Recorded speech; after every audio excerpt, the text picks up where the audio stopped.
एक छोटे से गांव में मोहन नाम का एक मेहनती किसान रहता था।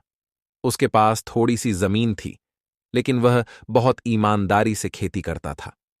हर सुबह सूरज निकलने से पहले ही वह खेतों में पहुंच जाता, हल चलाता, बीज बोता और अपने पौधों की देखभाल करता। एक दिन जब गेहूं की फसल पकने ही वाली थी, तभी पास के जंगल से एक शरारती बंदरों का झुंड उसके खेत में आ पहुंचा। वे कभी गेहूं के पौधे उखाड़ते, कभी फलों को फेंक देते और कभी एक दूसरे पर मिट्टी डालकर भाग जाते। मोहन ने उन्हें भगाने की बहुत कोशिश की, डंडा लेकर दौड़ा, ढोल बजाया, यहां तक कि खेत के चारों ओर कांटेदार झाड़ियां भी लगा दीं, लेकिन बंदर बहुत चालाक थे। जैसे ही किसान जाता, वे फिर लौट आते। एक दिन मोहन ने सोचा, अगर मैं गुस्से में ही रहा तो नुकसान मेरा ही होगा। मुझे कुछ समझदारी से करना चाहिए।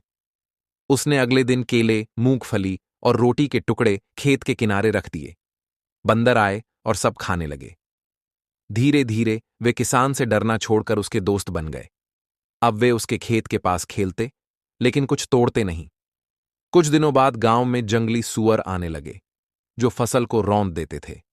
इस बार बंदरों ने किसान की मदद की। वे पेड़ों पर चढ़कर सूअरों पर आवाजें लगाते, डंडे फेंकते और उन्हें भगा देते। मोहन खुश हो गया। उसने कहा, देखो, जब हम झगड़ते हैं तो सबका नुकसान होता है, लेकिन जब साथ मिलते हैं तो दोनों का भला होता है।